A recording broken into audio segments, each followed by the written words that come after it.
We are here at Silver Creek North and South and right outside of Cary, Idaho. Yep.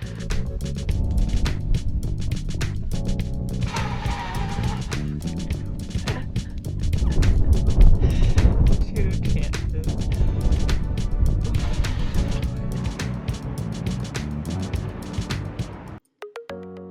We're Kristen, Jameson, and Maddie.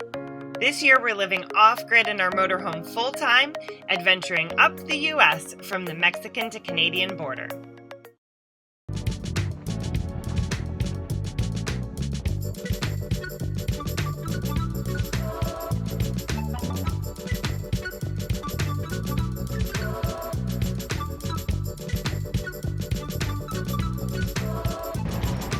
We are biking the Wood River Trail from Bellevue to Hailey. Yep. It goes all the way up to Sun Valley, but We're not gonna get that far.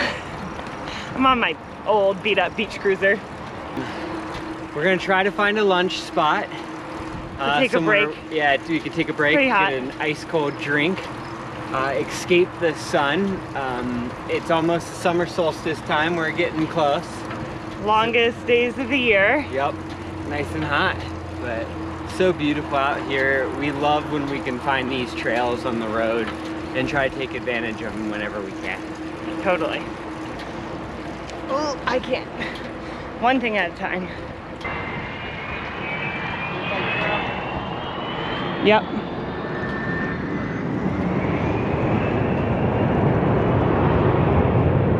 Back to New York City.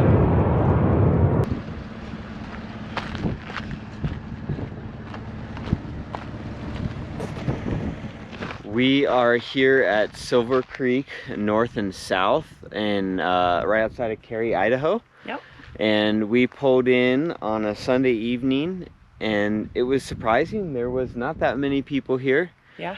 The spot that we're in is not recommended for long rigs. So it was very nice that there was not very many people here. So we were able to pull the bus into this very tiny spot and do a little Austin Powers back up and Turn around. yeah, so we're in our spot ready to pull out when we leave, but it's beautiful. We'll show you the creek is right next to our campsite, so it's just feet away.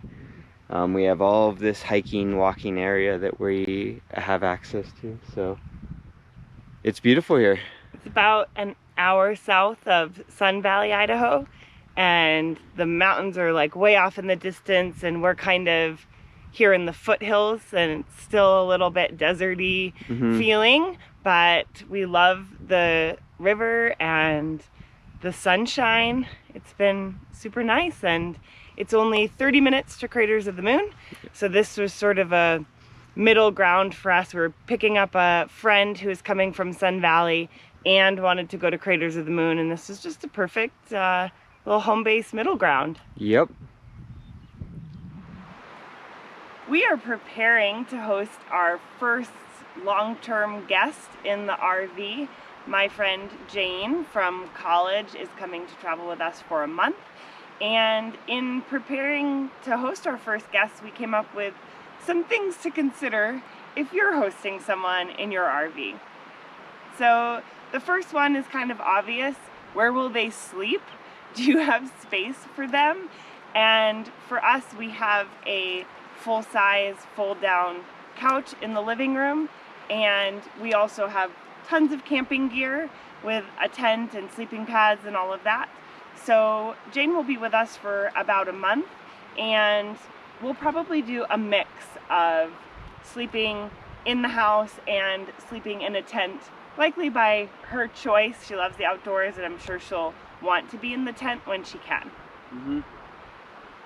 Number two would be, how big are your tanks and can they accommodate an additional person on board? In our case, we have a 75-gallon black tank and 75-gallon gray tank, quite big, and 100 gallons of fresh, so we have quite a bit of capacity. So we're good there. Yeah, we considered, you know, we booked an RV park at the midway point of her visit with us, so that everybody could just have tons of showers and we could do laundry in the RV and things that would maybe just make her more comfortable.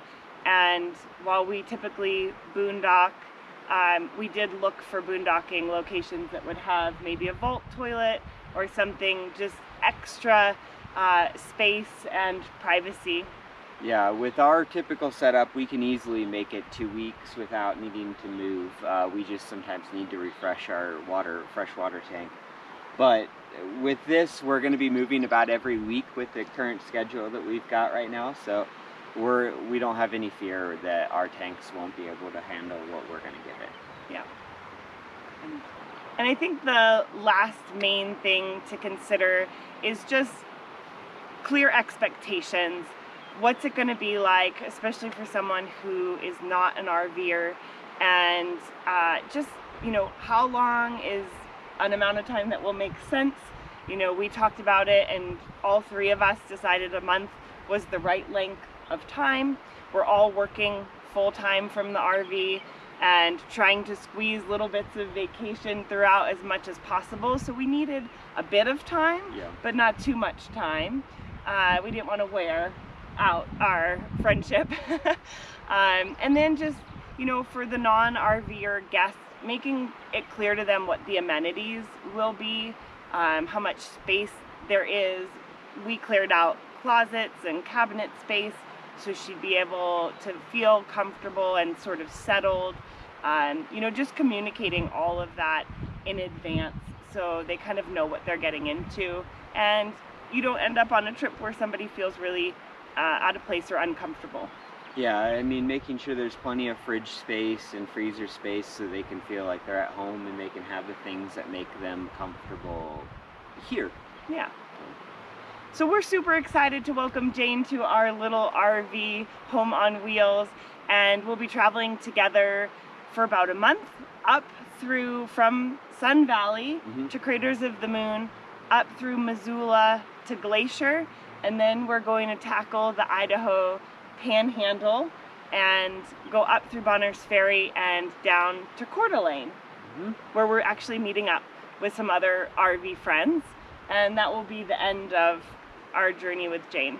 So we're excited for you to meet her over the coming weeks, and we're really excited to have her. So maybe if you're hosting some friends in your RV, these tips can help you.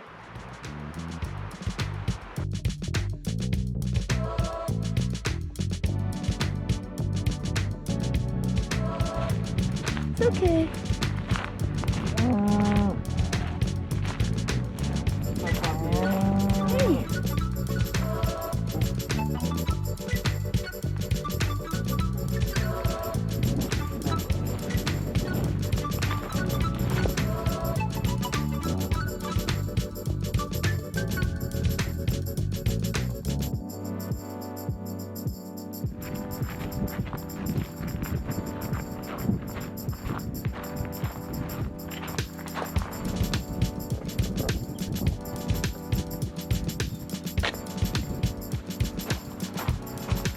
Wait. Go swimming.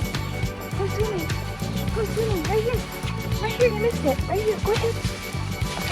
Whoa. Oh, that's totally dirty. Silt. I thought that was a rock right there. I did too. She can just swim home.